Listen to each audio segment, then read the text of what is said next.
بسم اللہ الرحمن الرحیم۔ السلام علیکم۔ یہ کتاب آپ کے لیے کاشان بصیرت کے یوٹیوب چینل کی جانب سے ریکارڈ کی جا رہی ہے۔ کتاب کا نام ہے شمیم ولایت۔ اب ہم کتاب کا پارٹ نمبر 18 پڑھیں گے۔ فصل چہارم، ولایت کا ظہور میدان غدیر میں کا بقیہ حصہ، صفحہ نمبر 274۔ معقول احتمال۔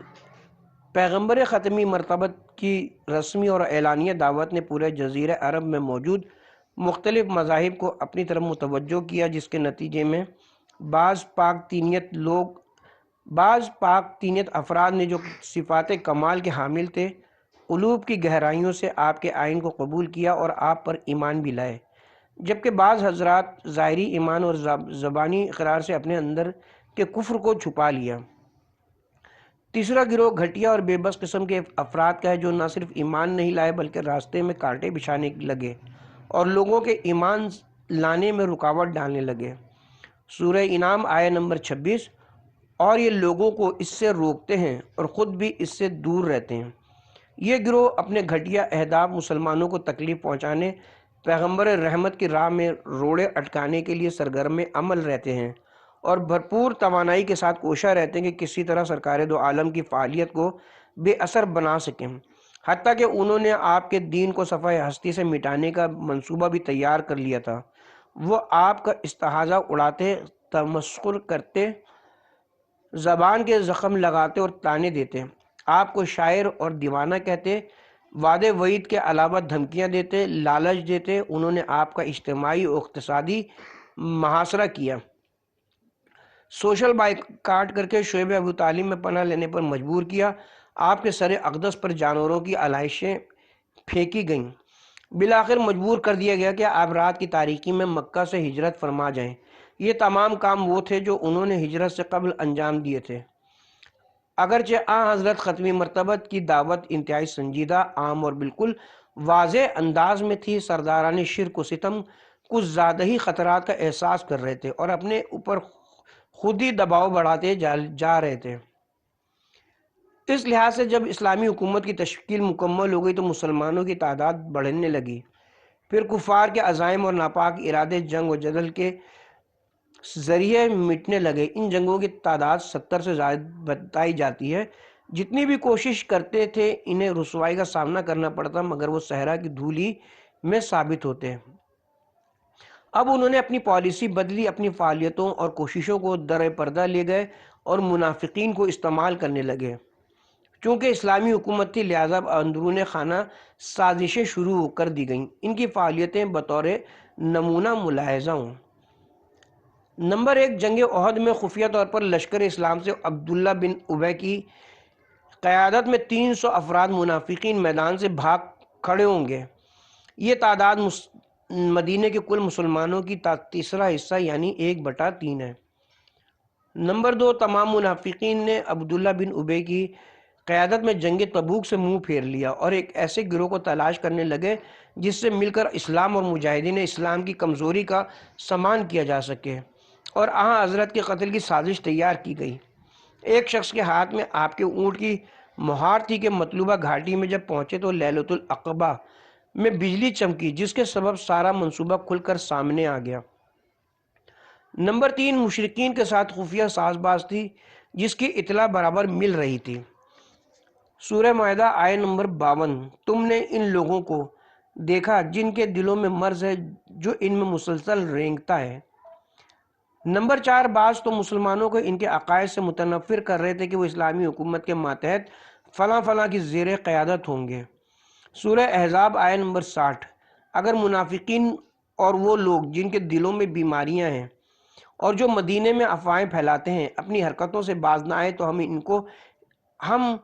تو ہم آپ کو ان کے خلاف اٹھائیں گے، پھر وہ اس شہر میں آپ کے جوار میں تھوڑے دن ہی رہ پائیں گے۔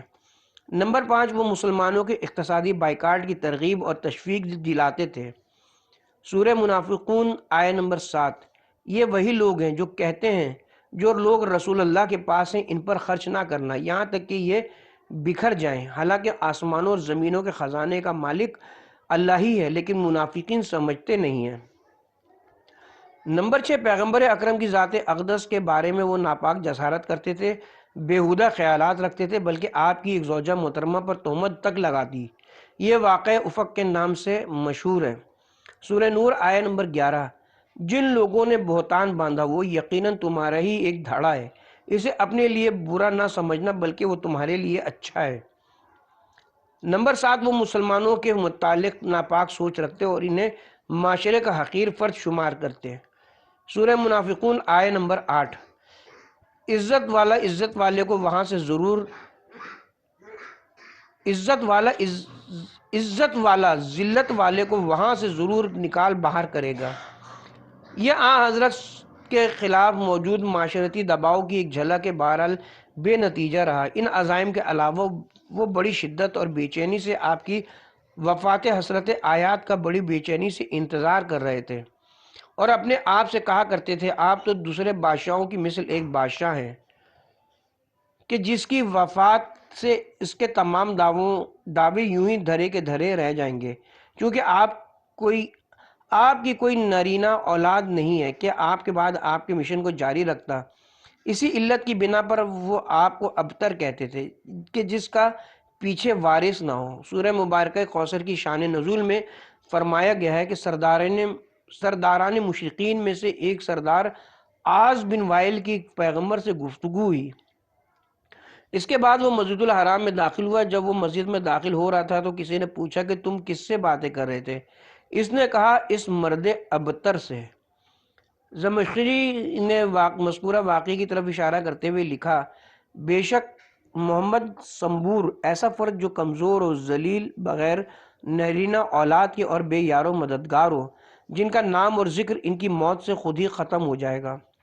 البتہ اس میں کوئی شک نہیں کہ بادشاہوں کی موت سے ان کی بادشاہت بھی ختم ہو جاتی ہے، بلکہ اگر کوئی دین، مذہب اور قانون بے شک کامل تر ہو، عادل اور حق سچ پر مبنی ہو، دین لانے والے کی موت سے انہیں شدید دھچکا لگتا ہے، اور پھر وہ مرور ایام اور پیش آنے والے حادثات واقعات کے ساتھ ضرورتیں بڑھتی ہیں، جدید تقاضے وجود میں آتے ہیں جن کے جواب دینے کی ضرورت پیش آتی ہے کہ جن حوادث اور نئے تقاضوں کو دین کے کلی خطوط اور اصول و قانون پر منطبق کرنا ہر کس و ناقص کے بس کی بات نہیں ہوتی۔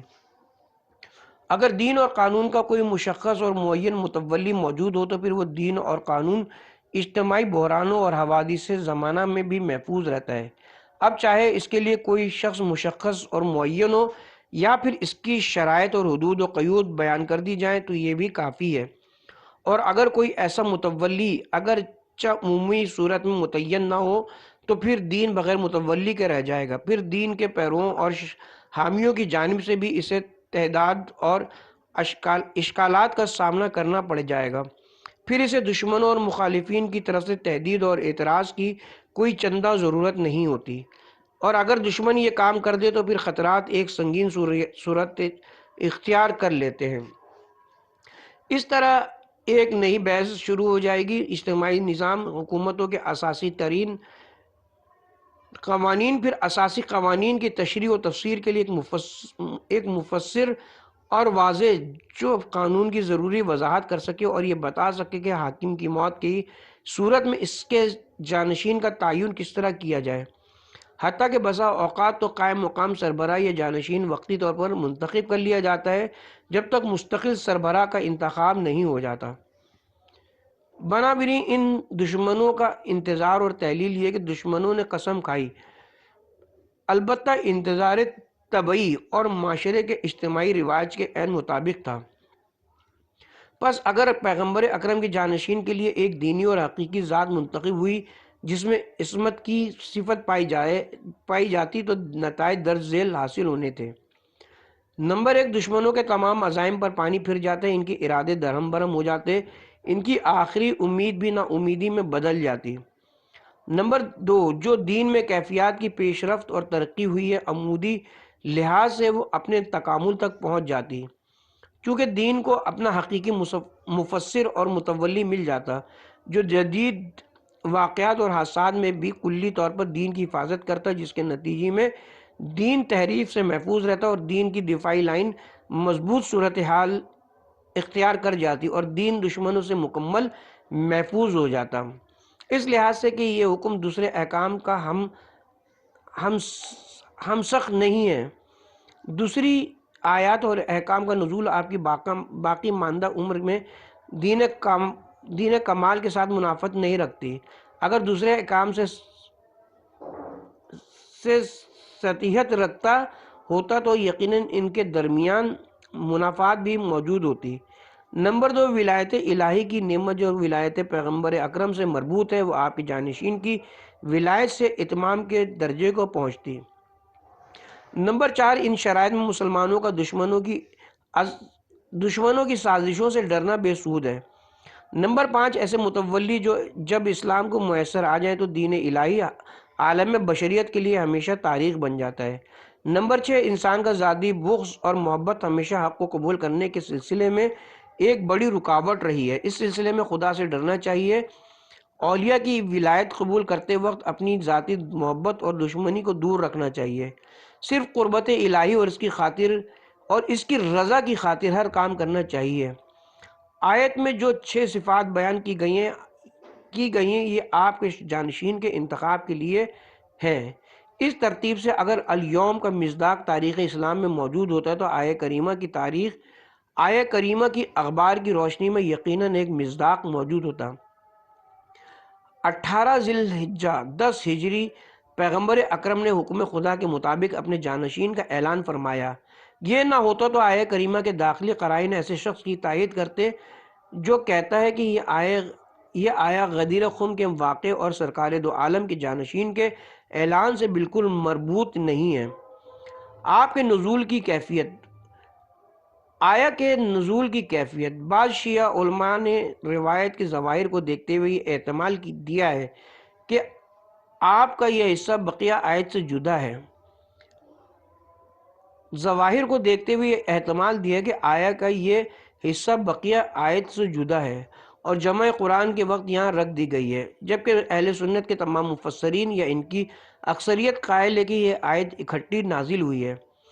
اس ایک مضمون میں متعدد اقسام بیان کی گئی ہیں، اس لحاظ سے ضروری ہے کہ ہم ان دونوں نظریات کے بارے میں علیحدہ بحث کریں۔ پہلا احتمال شیعہ علماء کا نظریہ ہے کہ آیات کا ایک یا متعدد ہونا نزول کی وحدت یا تعداد پر ہرگز دلیل نہیں کرتا۔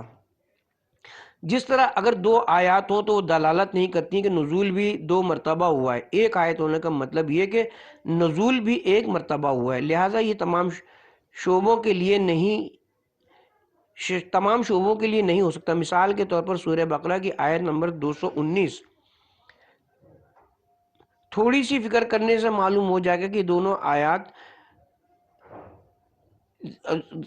سورہ بقرہ کی آیت نمبر 219 اور 220 تھوڑی سی فکر کرنے سے معلوم ہو جائے گا کہ دونوں آیات اکٹھی نازل ہوئی ہیں، جبکہ ادبی لحاظ سے جملہ فی الدنیا والآخرہ متفق ہے کہ تفکرون کے یہ ظرف تفکر ہے۔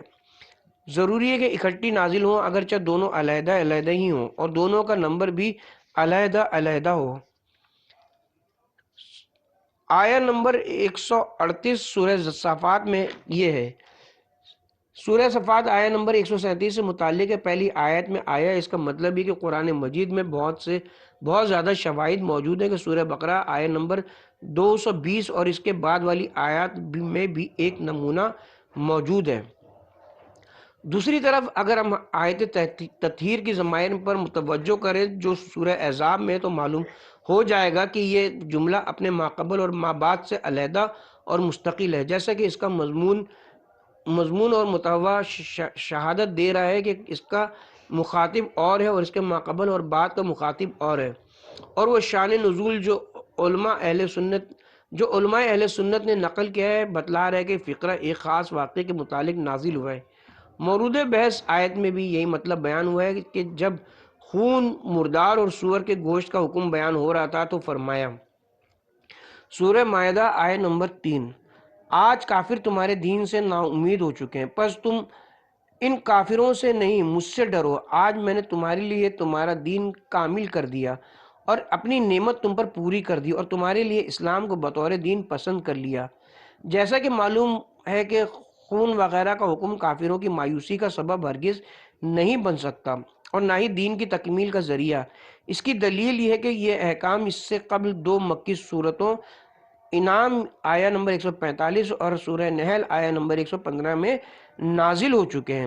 نیز سورہ بقرہ کی آیہ نمبر 173 جو پہلی مدنی صورت ہے میں بھی نازل ہو چکے ہیں، جبکہ یہ چیز کسی طرح سے بھی تکمیل اور کفار کی ناامیدی کا باعث نہیں بن رہی ہے۔ اگر ان احکام کا نزول اور ابلاغ مذکورہ خصوصیات کا حامل ہوتا تو پھر ان مذکورہ صورتوں میں بھی اس کا ذکر حتماً ہوتا۔ لہٰذا الیوم اکملت لکم دینکم کی طرح سے بھی حکم خون مردار وغیرہ پر ناظر اور نگران نہیں ہو سکتا، بلکہ یہ ایک ایسے دن کی طرف اشارہ ہونا چاہیے جس دن کوئی عظیم ترین حادثہ رونما ہو چکا ہو۔ اس لحاظ سے اہل تشیع کا عقیدہ ہے کہ الیوم اکملت لکم اس دن کی طرف اشارہ ہے جس دن پیغمبر گرامی قدر نے آئے مبارکہ یا ایھا الرسول بلغ ما انزل سورہ مائدہ آیہ نمبر 67 کا امتثال فرمایا ہے کہ اگر اس آیہ کریمہ کا امتثال نہ ہوتا تو پیغمبر کی 23 سالہ زحمتیں بے سود ثابت ہوتی اور رسالت الہی کا ہرگز ابلاغ نہ ہو پاتا۔ یا پھر یہ تسلیم کر لیں کہ اس کے 2 حصے، یہ ٹکڑا اپنے ما قبل اور ما بعد سے جدا ہو کر نازل ہوا۔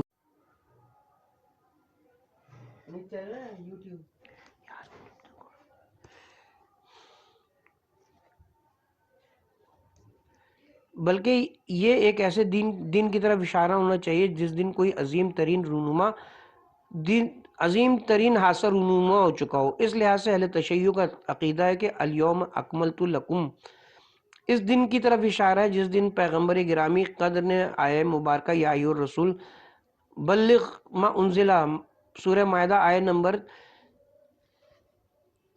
67 کا امتثال فرمایا کہ اگر اس آیہ کریمہ کا امتثال نہ ہوتا تو پیغمبر کی 23 سالہ زحمتیں بے سود ثابت ہوتی اور رسالت الہی کا ہرگز ابلاغ نہ ہو پاتا۔ یا پھر یہ تسلیم کر لیں کہ اس کے 2 حصے ہیں، یہ ٹکڑا اپنے ما قبل اور ما بعد سے جدا ہو کر نازل ہوا ہے، لیکن جب قرآن کو جمع کیا گیا تو آن حضرت کے فرمان کے مطابق یا آپ کے بعد اگر کسی نے قرآن کی جمع آوری کا کام انجام دیا ہے، اس کے حکم کے ماتحت تحریف قرآن سے محفوظ رہتے ہوئے یہاں قرار دیا ہے، یا ہم یہ کہیں کہ یہ 2 جملے اپنے ما قبل اور ما بعد کیسے ہمراہ نازل ہوئے ہیں، لیکن نزول آیت کے لحاظ سے دن الیوم بعض احکام فقہی کے لیے ظرف ہے کے بارے میں کوئی اشارہ نہیں ملتا، بلکہ یہ جملہ مترجہ ہے جو ان جملوں کے درمیان قرار پایا ہے۔ اس مدعی کی دلیل یہ ہے کہ اگر ان 2 جملوں کو حذف کر دیا جائے بقیہ آیت تب بھی نامکمل رہ جائے گی اور اس کے معنی میں کسی قسم کا خلل واقع نہیں ہوگا، جیسے کہ آیت تطہیر کا حذف کرنا اس کے معنی کے اندر کسی قسم کا خلل ایجاد نہیں کرتا، بلکہ اس سے تو اس کے معنی اور ترجمہ اور تفسیر مکمل طور پر واضح و آشکار ہو جاتے ہیں۔ احتمال دوم، یہ جملہ بھی بقیہ حصے کے ہمراہ نازل ہوئی ہے، یہ بقیہ حصے سے جدا نہیں ہے، جیسے کہ مفسرین عامہ اسی نظریے کے قائل ہیں۔ البتہ ظواہری بھی اس کی تائید کر رہے ہیں، چونکہ آیت کا ظاہری نظم تقاضا کر رہا ہے کہ اسی موجودہ ترتیب سے نازل ہوئی ہے، مگر پھر بھی ایک محکم دلیل کی ضرورت ہے جو دلالت کرے کہ ترتیب نزول اس موجودہ ترتیب سے مختلف ہے۔ جبکہ ایسی دلیل موجود نہیں ہے، اس احتمال کے باوجود ہم نہیں کہہ سکتے کہ الیوم اشارہ ہے ایک ایسے دن کی طرف کہ جس دن مذکورہ احکام جو اس آیے میں بیان ہوئے ہیں، چونکہ وحدت نزول کے اس سلسلے میں کوئی گہرے نقوش موجود نہیں ہے، جبکہ سورہ یوسف کی آیت نمبر 69 میں حضرت یوسف علیہ السلام کو مخاطب کر کے فرمایا جا رہا ہے، اے یوسف اس حادثے سے صرف نظر کر لو، جبکہ ذیل آیے میں عزیز مصر کی زوجہ کو خطاب فرمایا گیا، تم اے خاتون اپنے گناہ سے استغفار کرو۔ مجموعی طور پر یہ ایک آیت سے زیادہ نہیں ہے، یہاں عزیز مصر کی بیوی کا نام نہیں لیا گیا اور کسی نے بھی یہ دعویٰ نہیں کیا کہ یہاں 2 حصوں میں مخاطب صرف ایک ہے۔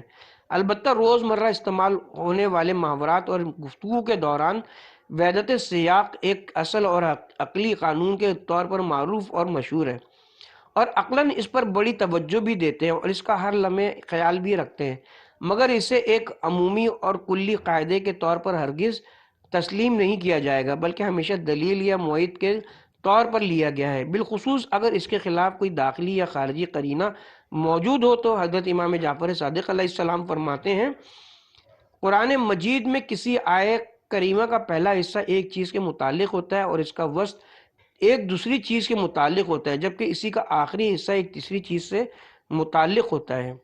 اس کا راز یہ ہے کہ قرآن کوئی فنی، علمی اور اصطلاحی کتاب نہیں ہے کہ جس کے مطالب ابواب و فصول کی شکل میں پیش کیے جاتے، بلکہ یہ کتاب ہدایت ہے۔ اس کا ہدف یہ ہے کہ مختلف قسم کے مطالب، خواہ ہوا علمی ہو یا فنی ہو، تاریخی ہوں، ضرب المثل ہوں یا کوئی اور ہوں، البتہ جن کا تعلق انسانی ہدایت سے پیش کی جائے۔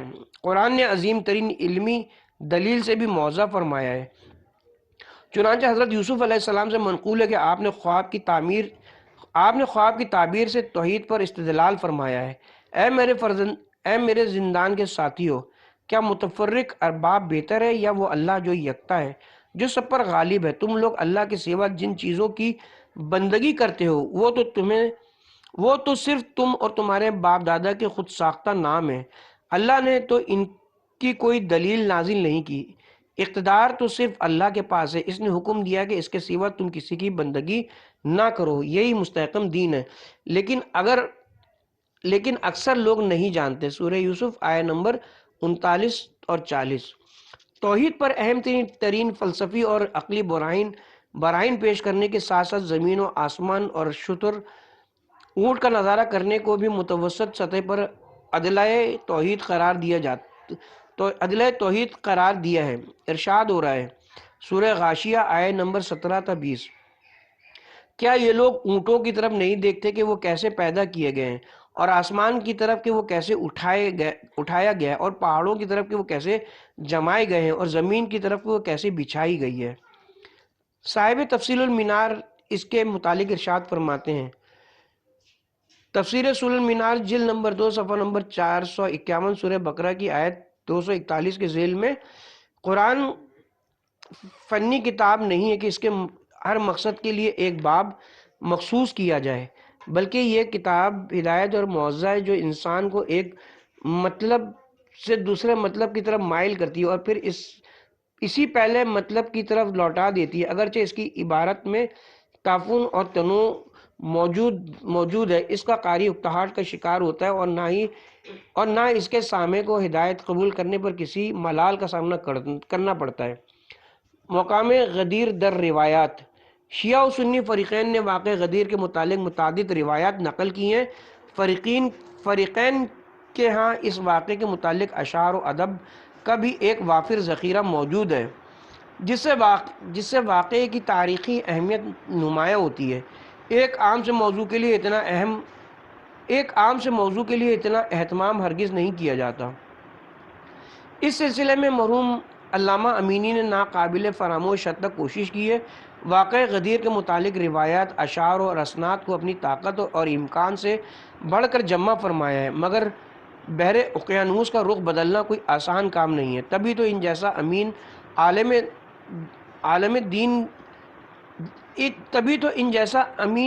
عالم دین بھی آخری منزل تک نہیں پہنچ سکا۔